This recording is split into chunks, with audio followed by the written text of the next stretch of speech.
Hey guys, Xenosanctum here, coming to you live on camera. I am here in Melbourne today. The MCG is over there, but I'm actually not here to watch a footy game. I'm actually here at the Centrepiece Arena to try out something really cool because I have been able to win tickets to be one of the first Australians to try out the Nintendo Switch 2 launching later this month. So I'm really looking forward to seeing what this new console has in store. So let's see what games we can try out and have fun with. So as soon as we were sort of into the lobby area, Nintendo had this amazing display up showing basically all the different accessories that you get within the box, including the Switch, the dock, the Joy-Con grips, the charging cable and such. And then on the other side, they had a bunch of accessories that you can get, such as the carry case, the new GameCube Classic controller, the Nintendo Switch Pro controller, the Switch camera, wheels you could use for Mario Kart, and the charging dock.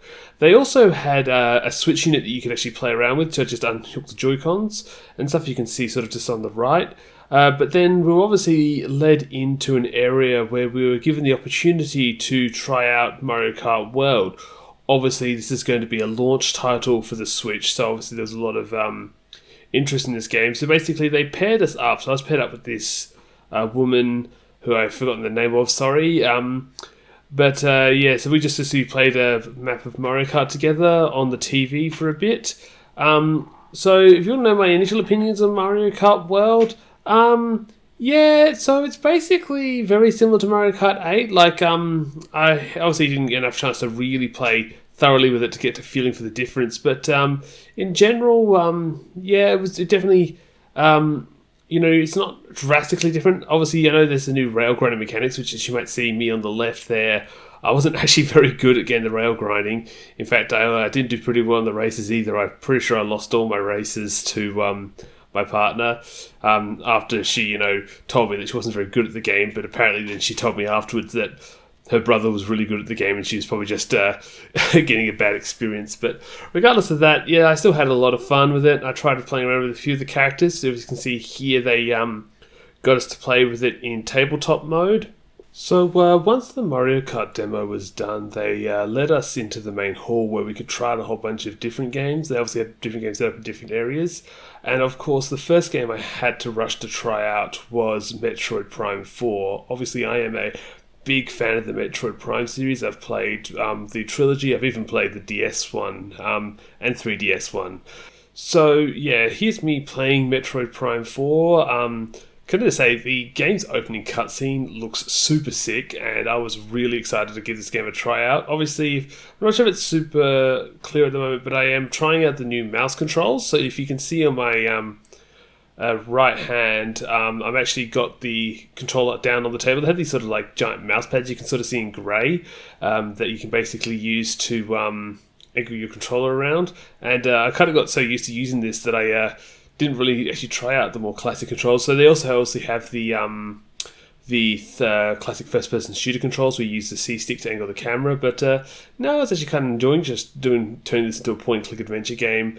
So obviously, they were obviously bragging about it being 120 frames per second. Now, I can't confirm that because I can't confirm what my eyes are seeing, but I'm pretty sure if Digital Foundry or someone can get onto this afterwards, they can show you what the frame rate is. But I must say, it was very smooth, very pretty, and I had a lot of fun with this. But regardless, Metro Prime 4 was a really fun experience. Now, I didn't get much time to film it, but another area I was really excited to try out was the new GameCube Virtual Console games on Switch Online.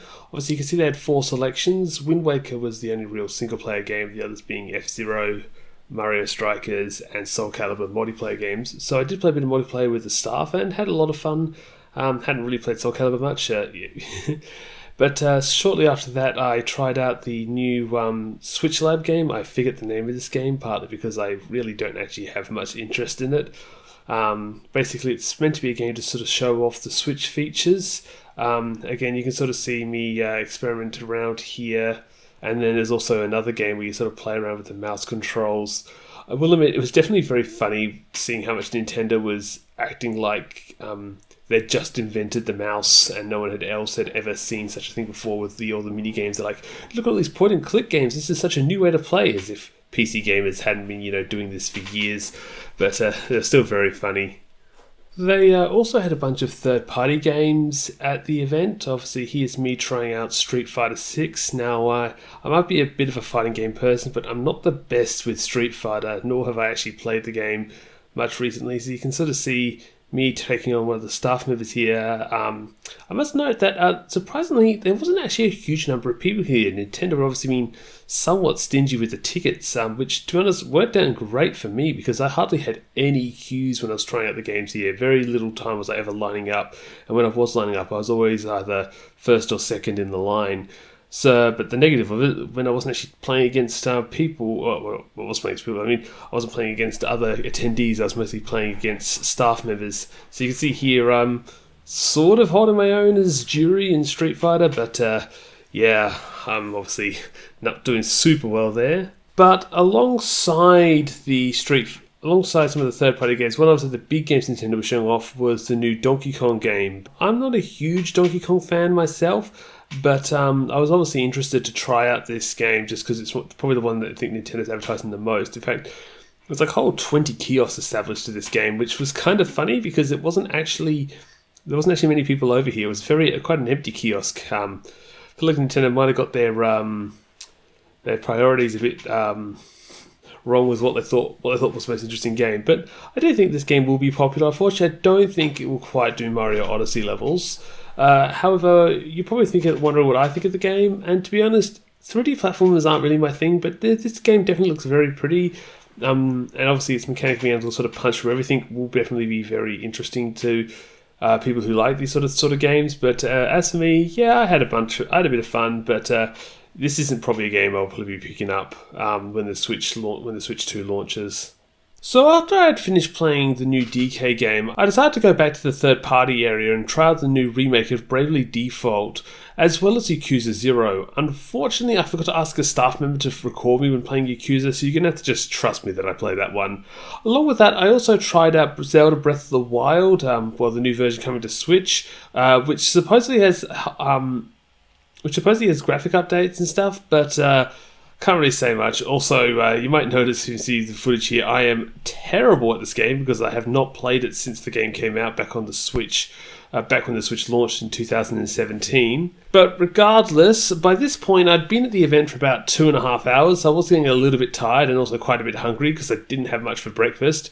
And you can see us here trying out the new mini-games in Mario Party Jamboree, including the part where we had to basically just scream our lungs out at the camera in order to win a game. But yeah, this was definitely a very funny and silly event. But regardless, I definitely had a lot of fun. Finally finished, I forgot to try that new wheelchair basketball game, DD I think it's called. Definitely didn't get a chance to play a game because there was no one really there to play a game with, so I basically just spent my time in the tutorial area, and I'm not sure if you can see here, but I wasn't very good. I kept crashing off into walls or turning too tightly. Definitely an interesting control scheme, sort of with the 2 mouse setup, but regardless, I was pretty much at the end of the event. But at this point, I'd been here for about 3 hours, and thus kind of needed to get lunch, so I decided to call it quits and head out. Well, I've just finished with the experience. I got a free gift bag, which is a bag and a drink bottle, which is really cool. But I will say one of the best events I've ever had. Like due to the limited number of people coming, it was actually really short queues. I got to try out pretty much any of the games I wanted. It was a really lovely event, all brand new games. It was really an amazing time. I really hope Nintendo, if you're watching this video, please do more of these events because this was amazing. Please, whenever the next Switch comes out, I really hope you do another presentation like this because this was really fun, and big thumbs up.